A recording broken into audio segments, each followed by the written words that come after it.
Hey, what's going on, guys? Hope you're having a great day. Today I thought I would run through two different bags, compare them. They are a different price level, so they aren't fully comparable, but I figured if you're looking at a lower price and a higher price, we can see what you can get for that money and what the difference is. So let's have a look.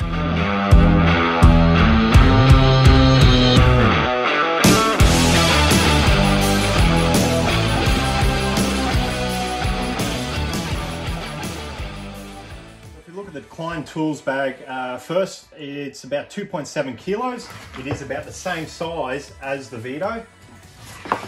Look side on. Obviously the Veto is a lot more structural, so that's why it sits out like that. It's very similar. If we open it up, that's our first pocket. You have sort of this weatherproof sort of fabric. Doesn't feel very strong. It's not very thick. I wouldn't expect it to last too long, maybe a year or two. You might get a couple of years worth out of it. You've got some elastic sort of stretchy pockets here. I'm not sure what you would put in there, but that's up to you guys. This would be a stationery bag, cards, that sort of stuff. You have got a little clip here. That's quite handy. More of those is always good. We close that up. So there is one problem with this, and I would check this as you go, guys. This top hard case, so usually I find a lot of people put drill bits and hole saws, that sort of stuff in it, but mine didn't actually come with a zip, didn't come with that part, which was quite strange. If you can have a look, both sides, no zips. I've never been able to open it up. I did contact Klein Tools on their Instagram page, because that's they're the guys that actually gave it to me, and I got no reply, so basically that was useless to me. If you open the main pocket, quite large, quite a good amount of size actually inside, a lot of room. You have got free space down the bottom, which I do really like, if you can see that. That way you can put larger gear, you can put your drills in there, whatever you want. You've got two more elastic pockets there, quite good. They are quite large, which is great. I would probably put your meters in here, anything else you could think of basically. You've got a couple of other pockets down the front, one there, both with zips. That's like a mesh. This part here is actually a bit more of a durable fabric, the same as inside, which is great. A little bit more durable, might last a bit longer. The pockets seem all right. There's no real tears in the stitching. Stitching doesn't look too bad. You don't get too many pockets with this. So don't forget, this is the laptop bag actually, or the tablet bag. It's actually called the Klein Tools tablet bag. And so I don't know how many tools they expect you to take, but basically you've only got the 6 pockets, or 7. 1, 2, 3, 4, 5, 6, 7 pockets. So not too bad really. So if we close this up, you've got the drink pockets on both sides, there and there. And you've got another one there, which is quite handy. I put my larger bottles in there. I'm not sure what you guys would use it for. So if we go to the back now, we look at the straps. They're quite thick. They're actually quite padded, which I really like. I have worn this for about 2 months. I worked with it, and it was actually very comfortable. The padding here, if you can see, it's quite thick. I don't know how long this would actually last, once again, especially with sweat, getting wet maybe. It is very comfortable, but on a work site, I don't know. So take that as what it is. And if we open the back, you have the tablet section. So that's where your tablet goes, down in there. I think this is for a 10-inch tablet. So it is quite padded. You can see how thick it is there. You've got a piece of foam in there, so it's all protected. Another stationary spot up there. And then more spots for tools down there if you want to carry more tools. And then you have got the plastic bottom, which all the bags are sort of going to now. They're normally waterproof, weatherproof, and just great for durability on site. I do like that.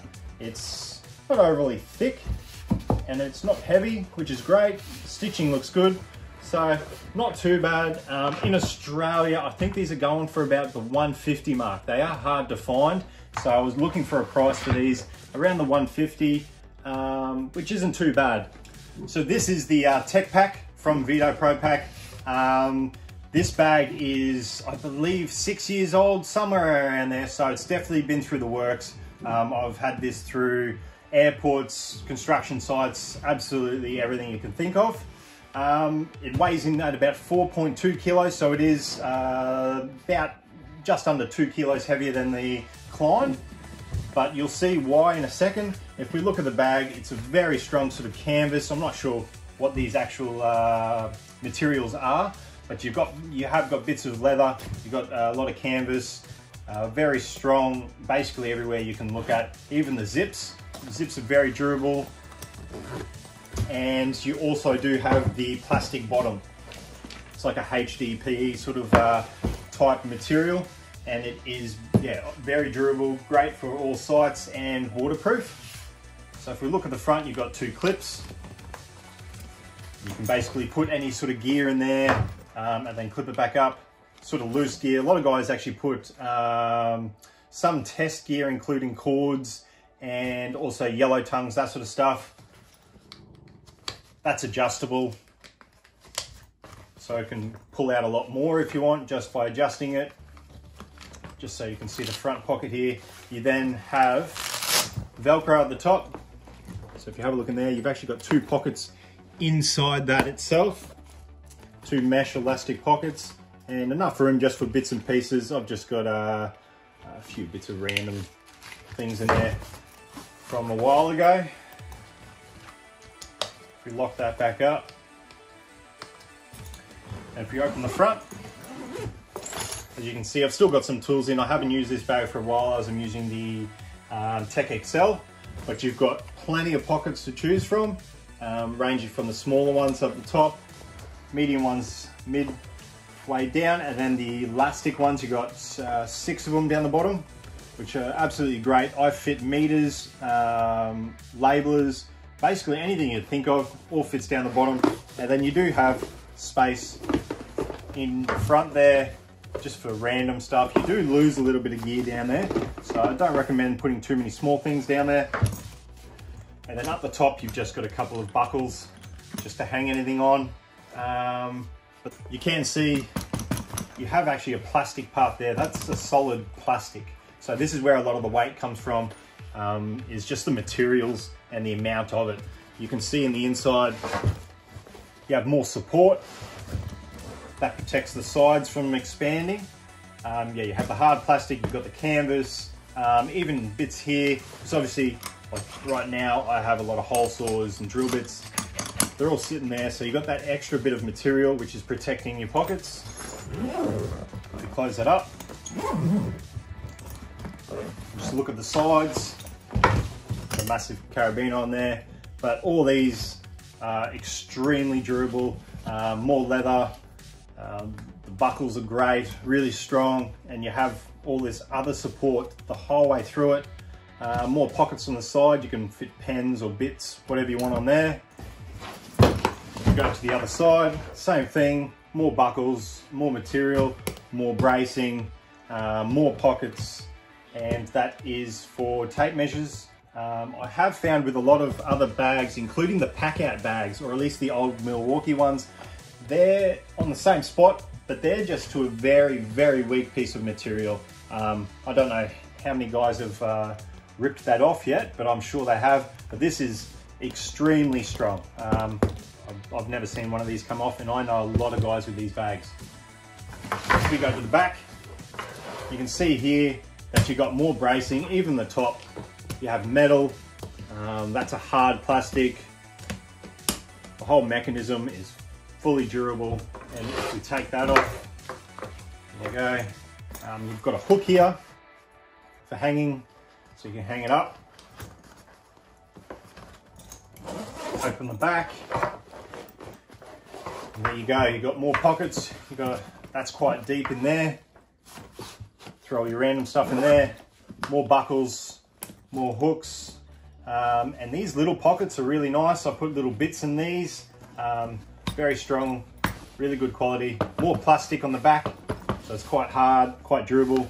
More pockets, as I said earlier, you can fit meters, labelers, drills. I usually have my drills in this side. More elastic pockets. These ones aren't elastic. And then a lot of room down the bottom there for just random stuff. And then one last pocket here. I just got a couple of random bits, but that's a massive pocket. We'll close it up. And as you can see, the difference with the actual structure, like these fold up, move all over the place, and you can see that'll move around your tools. But with the Vetos, they sit still. They're fully rigid, basically. That's the best way to put it. They keep their shape. Lastly, we'll just look at the straps. You can see here that they're quite padded the whole way around. You've got the middle, middle clip for across the waist, which you will need because these do get full. I think mine normally is around 22 kilos. So the more the straps, the better. More straps, the better, sorry. And you have all that padding here. I don't know if you can see that. The padding the whole way through, which protects your back, makes it more comfortable and protects your tools. So that's basically it for the comparison, guys. Two very different bags, couple of things that are roughly the same, but overall, to give you my thoughts, I am very biased towards the Vetopropac. I've been using them for maybe 8 years. The guy that actually got me into the Vetos, I saw his Tech XL maybe 8 years ago, and it's now 13 years old, still going strong, nothing wrong with it. He uses it almost every day. I've taken this onto planes, construction sites, crawling through ceilings, absolutely everything you can sort of think of, and I've put it through the works. It's been a great bag, comfortable, and carries all my tools. It does cost $430, so you do have to justify that, but it is quite easy when you actually see the difference, how it holds all your tools, how many tools it actually holds, which I'll probably do another video on later, and how long it will last. So if you're getting 5 to 10 years out of these bags, you're looking nothing. That's less than 40 bucks a year. It's absolutely, yeah, pretty much, it's absolutely nothing. It's a worthwhile investment for any tradesman. But yeah, overall, great bag. And then we come to the Klein Tools bag. I got given this through a giveaway from Klein Tools, which I'm absolutely grateful for, and I did use it for a couple of months. I was very disappointed with the zipper, and definitely like they didn't get back to me, so that was no good. I would have liked to use that little compartment, but other than that, it's not a bad bag, especially for 150 bucks. You can definitely justify that, especially as an apprentice. I would definitely say to any apprentice, this is great. Or if you're a tradesman, or not even a tradesman, just anyone that wants a tool bag or a tool backpack, great for the price. It won't last too long. I wouldn't say it would last more than 5 years, especially these front pockets or back, whichever way you're looking at them. These are not great quality. The zips feel nice. I haven't had any problems with those, but on a construction site, I couldn't see this lasting more than 5 years. So if you can justify 5 years, 150 bucks, that is pretty good. It's 30 bucks a year. Thanks for watching, guys. If you've made it this far, make sure to hit the subscribe, like, and notification bell. Also hit me up in the comments. Let me know on what you thought of the two bags and any other ideas that you have for future reviews, anything you would want me to look at. And thanks, guys. Have a great day.